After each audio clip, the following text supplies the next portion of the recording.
Berikut ini adalah kisah orang utan yang diberi nama Hope, dimuat dalam Kompas 24 Juli 2019.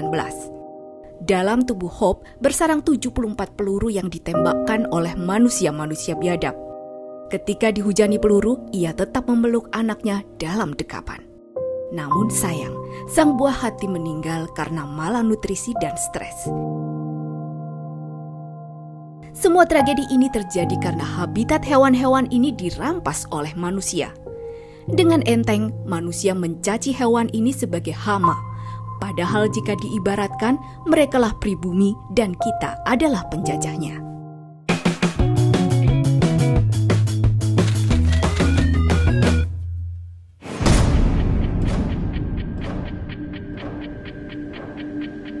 Apabila umur bumi diibaratkan 24 jam, yaitu sejak awal penciptaan hingga saat ini, maka pada 4 detik terakhir adalah masa di mana manusia mulai menempati muka bumi.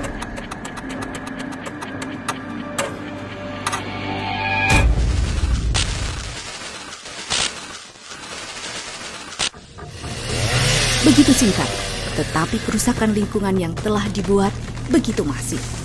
Pada tahun 2014, World Wildlife Fund atau WWF memperkirakan 100.000 jenis satwa punah setiap tahunnya dari muka bumi. Angka ini 10.000 kali lebih tinggi dibandingkan dengan kepunahan secara alami.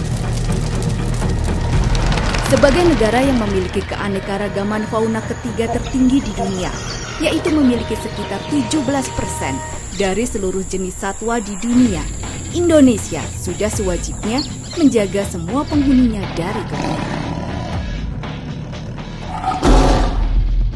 Namun sayang, jika menilik arsip Kompas, berita ancaman kepunahan sudah menghantui sejak puluhan tahun lalu dan selalu ada setiap tahunnya.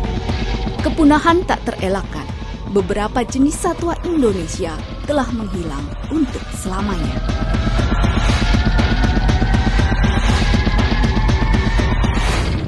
Untuk di abad 20 ini, yang sudah quote-unquote official, yang locally extinct punah itu ya harimau Jawa, harimau Bali, dan babi kutil yang ada di Madura.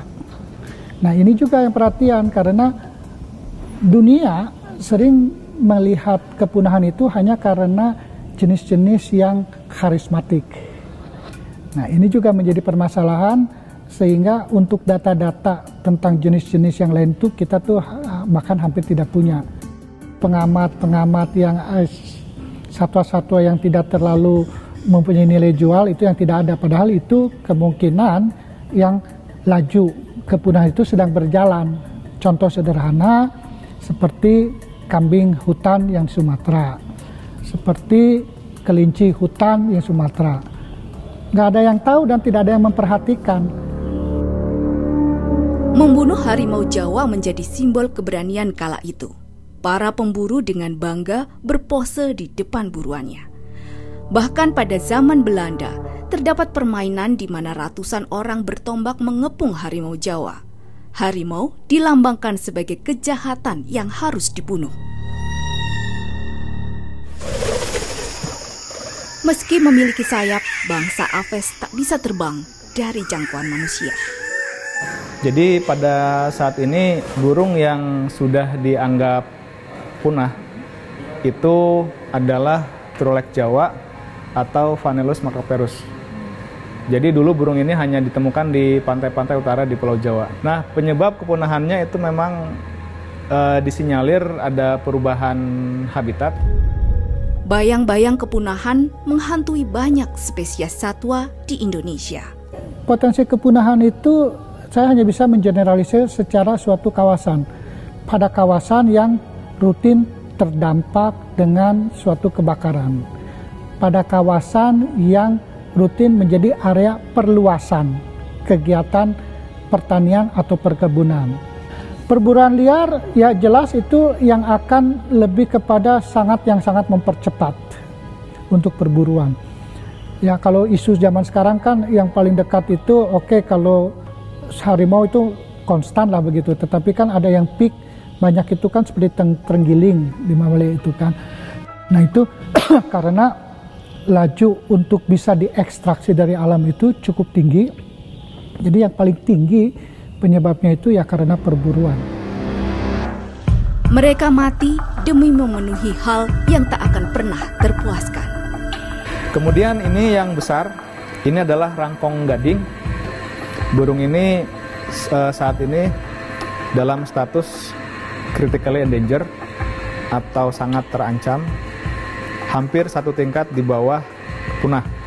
Penyebabnya adalah burung ini diburu untuk diambil paruh, terutama paruh bagian atas. Ini adalah bagian paruh bagian atas. Dari seluruh bagian tubuh rangkong gading yang dimanfaatkan sebagai bahan untuk diekspor secara ilegal untuk memenuhi kebutuhan pasar kerajinan di luar negeri adalah bagian paruh bagian atas yang kecil seperti ini. Inilah contoh para satwa yang berada dalam situasi genting kepunahan.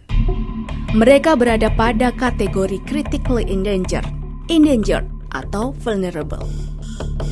Warga Indonesia dipercaya oleh Yang Maha Kuasa untuk hidup berdampingan dengan keberagaman.